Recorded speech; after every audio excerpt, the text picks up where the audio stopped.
It began through pain. Within a span of 2 years, Tim and Brian Gay had lost their father, their brother, and their sister, so it seemed to be fate that the two envisioned something that families could come together to enjoy together during the Christmas season.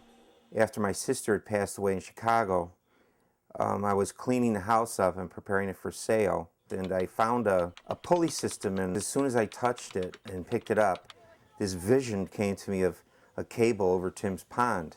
And the display began. In 2004, there was a video that went viral. It was a song, Wizards of Winter by TSO, and it was choreographed by Carson Williams. When I saw that video, I realized that just expanding the display wasn't going to be fulfilling anymore. So we made the jump in 2007 to animate the display. We have my dad estimated about 6 miles of extension cord.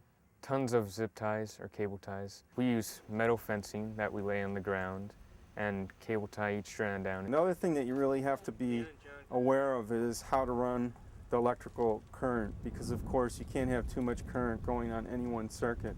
128 channels, over 311,000 lights, thousands of extension cords, all sitting on an acre and a half of property. It takes design, mathematics, and a whole lot of creativity and love to put the display up each year, which, by the way, begins in September. How we doing? How's it look, Dan?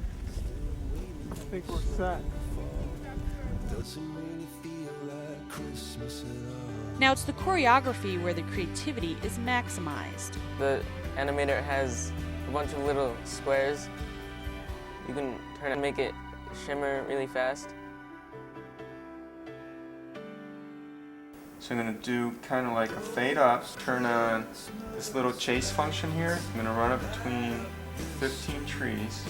Then I can turn it on here, right, because I want them all on now. And then I'm going to say fill. It could take hours to explain the process. What's simple to note is the role that each member of the family has taken on. Tim as the teacher and foreman, sons Daniel as the visionary builder, and John as the creative choreographer.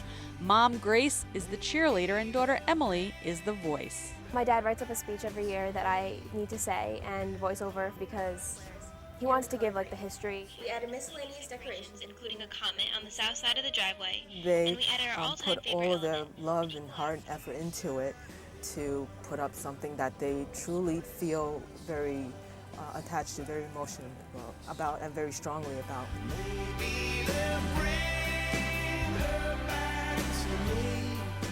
It makes me feel Christmassy, like I felt when I was a little girl and everybody decorated and got into the spirit of things. They offer this and let people come in, and they're so trusting of people. And it really gets you in the mood between listening to the music and looking at all the lights and the whole spirit behind Christmas. It's just a great show. There's a bunch of lights. It's pretty cool how they all go together in unison with the song.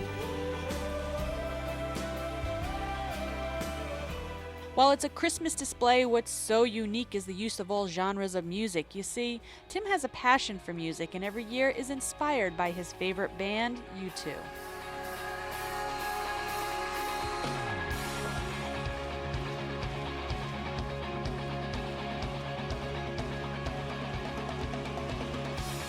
You really don't have the words to say what you see here. You have to really see it. It's on the verge of being emotional. It's awesome. So the question remains, how long will the Gay family continue this Christmas tradition? At this point, I feel fulfilled in terms of the light display. I really don't need to do this anymore. The only reason I enjoy it now is because of the time I have with my kids. Everything has to end eventually, but my brothers, I think that they will continue it. I hope. I really do. Like I told the boys this year, it's all about being with them. And the display is just something we get to share with the community and the neighbors in a way that expresses the love of life, the love of family, and the love of God that we all share.